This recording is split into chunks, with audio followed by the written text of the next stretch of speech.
So what we have drawn here or depicted here are two dartboards that are each perfect squares. They're 10 centimeters by 10 centimeters. Now what we're going to do is think about throwing darts at these dartboards. And let's say when we throw darts, we're equally likely to land anywhere on this dartboard. What I want to do is think about in which dartboard do I have a higher probability of landing in the gray. So pause this video and have a go at that before we do this together. Okay, so how do we figure out the probability that we're landing in the gray? Sometimes people say, oh, well, let me just look at how many sections are gray compared to how many are white. That won't quite work because they don't all have the same area. So what we really just want to do is figure out what is the gray area over the total area. And we can already see the total area is going to be 100 square centimeters, 10 by 10. So let's compare the gray areas of the left one and the right one. And whichever one has more gray area, that one has a higher probability of throwing a dart there. So let's look at this first example. How do we figure out the gray area?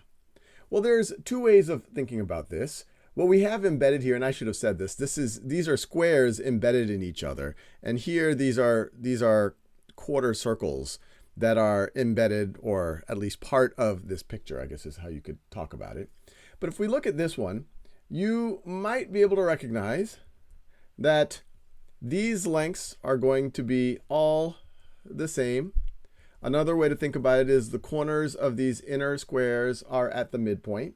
And so you could do something like use the Pythagorean theorem to figure out what this length right over here is going to be.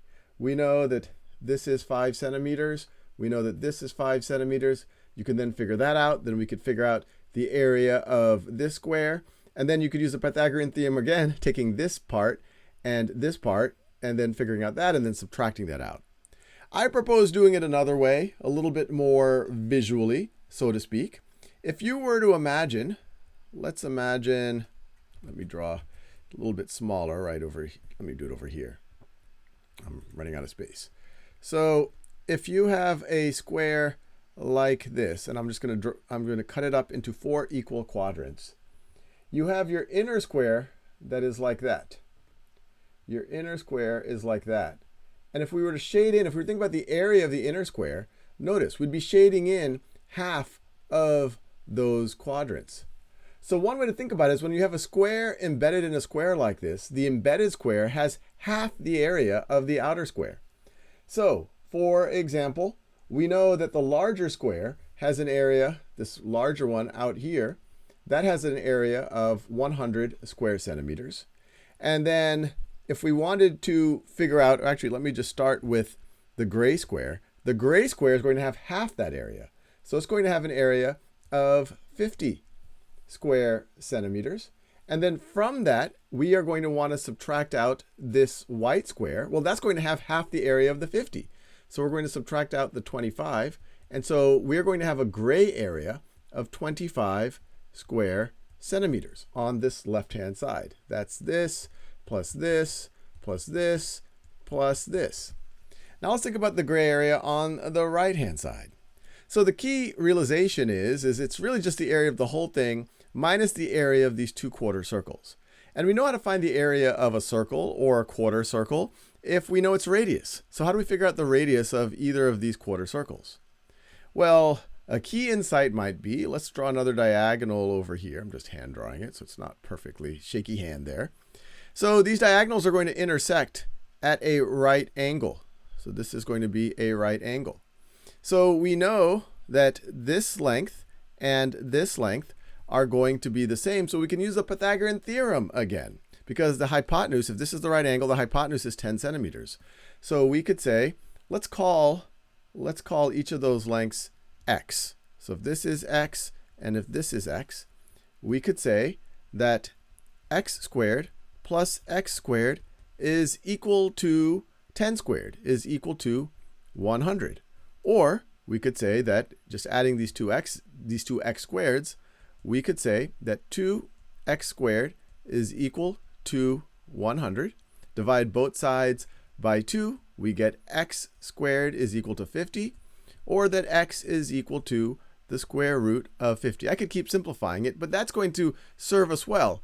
The reason why this is useful is because x is the radius of either of these quarter circles. Let me do that. X is the radius. So if we wanted to find the area of the entire circle, if I were to just keep drawing this and going all the way around, we know that area is equal to pi r squared. In this case, it would be equal to pi times square root of 50 squared, which is going to be equal to 50 pi. Now we have to be careful. 50 pi would be if we had the whole circle. But we have 2 quarter circles. So 2 quarter circles is equivalent to the half circle. And so this white area of these two are going to be 25 pi. So if we were to add these 2 areas, they're going to be 25 pi. They make a half circle of area, which is half of the entire circle's area. So what is the area in gray? It's not going to be the 25 pi. It's going to be the bigger square minus the 25 pi. So it is going to be the area of the gray area, I should say, is going to be 100, the area of the whole thing, minus 25 pi. Now which gray area, and that's going to be in square centimeters. Now which one has a bigger gray area? Well, one way to think about it, we already know this one on the left is 25 square centimeters. Here on the right, if pi were equal to 3, then 100 minus 3 times 25 would get us to 25 square centimeters. But pi is greater than 3. So this right over here, this part is going to be greater than 75. So if you subtract something larger than 75 from 100, then this whole thing over here is going to be less than. This whole thing is going to be less than 25 square centimeters, which is all we need to know in order to compare them. If this gray area is less than 25 square centimeters and the one on the left is 25 square centimeters, then you have a higher probability of hitting the gray area on the left one.